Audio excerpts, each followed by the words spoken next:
Selamat malam, Ibu Bapak, Saudara yang terkasih.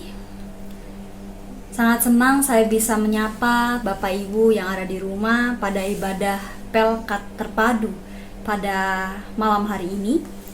Nah, tadi Bapak Ibu, Saudara telah membaca bagian bacaan Alkitab kita yang akan kita renungkan pada ibadah Pelkat malam hari ini, yaitu dari Matius 13 ayat 36 sampai 43. Nah, Ibu Bapak yang terkasih di dalam Tuhan, pada renungan malam kemarin disampaikan kepada kita bahwa kita ini adalah benih-benih yang sudah dibentuk oleh Tuhan, yang jika kita bertumbuh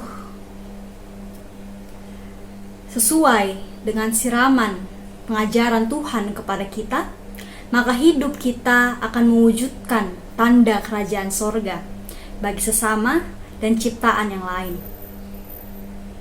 Nah, pada malam hari ini, Bapak Ibu, bacaan kita berbicara bahwa walaupun kita diciptakan Tuhan dengan baik, namun kita juga berpotensi untuk bertumbuh tidak sebagai pohon yang rindang yang membawa kesukacitaan dan damai sejahtera, melainkan kita juga berpotensi menjadi lalang yang merusak jika kita tidak betul-betul menyirami hidup kita dengan kebenaran firman Tuhan, menjadikan firman Tuhan sebagai tuntunan dalam proses kita menjadi sebuah pohon yang rindang. Dalam bacaan kita pada malam hari ini, Bapak Ibu, dituliskan bahwa ketika kita hidup dan bertumbuh sebagai lalang dalam dunia, ketika kita tidak menyatakan kebaikan dan kasih Tuhan, maka kita akan menuai penghukuman dari Tuhan. Sebaliknya, jika kita tumbuh menjadi pohon yang rindang, yang sehari-harinya dalam hidup kita tidak sesat dan setia pada kebenaran Tuhan, maka kita akan bercahaya seperti matahari, sebagaimana yang tertulis pada bacaan kita pada ayatnya yang ke-43. Nah, Bapak Ibu, tema perenungan atau tema khotbah pada malam hari ini adalah siapakah penyesat di gereja? Ini menjadi kesempatan bagi kita untuk yang pertama, mengintrospeksi diri kita.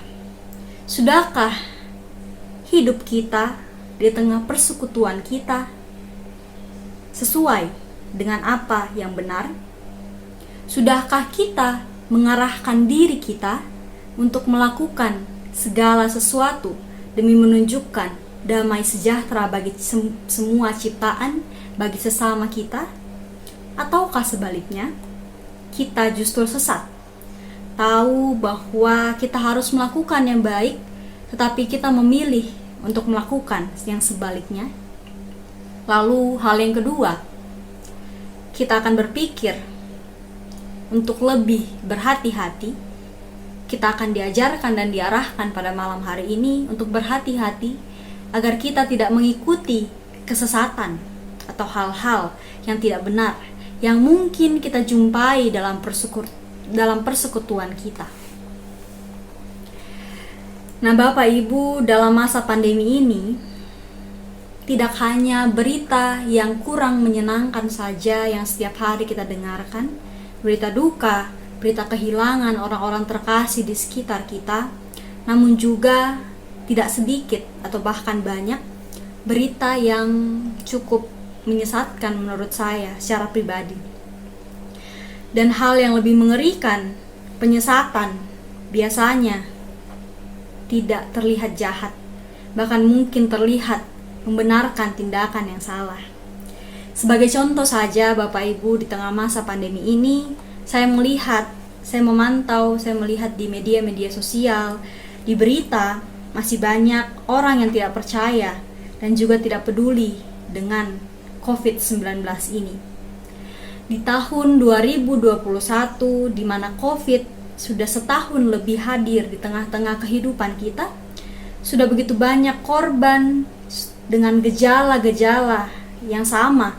Sudah begitu banyak teman, sanak saudara kita yang terkena COVID ini, lantas masih ada yang mengatakan bahwa COVID itu tidak ada dan memilih untuk tidak mematuhi protokol kesehatan. Bapak Ibu, jika memang saat ini di antara kita ada yang tidak percaya dengan COVID, ataupun percaya dengan konspirasi atau pemahaman-pemahaman yang muncul, yang berkembang di masyarakat, tapi kita pun diberikan hikmat oleh Tuhan untuk melihat apa yang terjadi, apa yang sungguh-sungguh terjadi. Juga kita diberikan hikmat untuk mempercayai orang-orang yang sudah Tuhan percaya, yang sudah Tuhan berikan tanggung jawab di bidangnya masing-masing.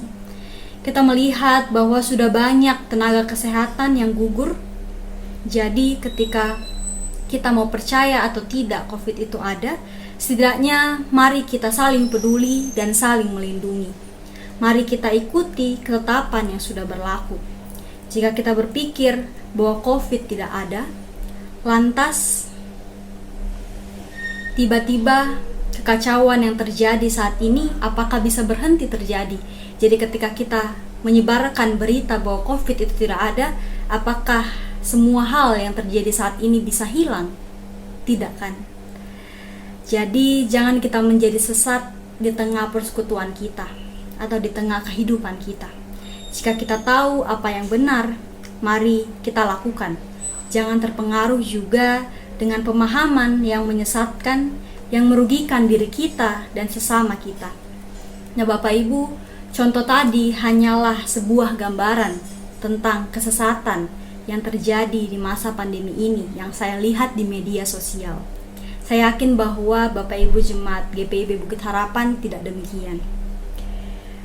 Nah Bapak Ibu, ada banyak hal yang juga sebenarnya selain contoh tadi, ada juga banyak hal yang mungkin kita lakukan dalam persekutuan kita.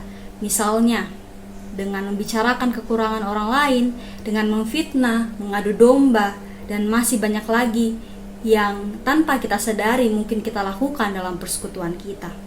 Dan saat ini kita bersama diingatkan untuk kembali bahwa kita harus bertumbuh menjadi pengikut Kristus yang menyatakan kasih-Nya, membawa damai bagi sesama dan ciptaan lain. Maka mari kita tunjukkan itu dan jangan kita menjadi lalang dalam persekutuan kita. Karena ketika kita memilih untuk menjadi lalang, melakukan yang tidak baik, menjadi sesat, maka hal yang akan kita tuai juga adalah hal yang buruk. Bapak Ibu, demikian firman Tuhan bagi kita di ibadah Pelkat pada malam hari ini.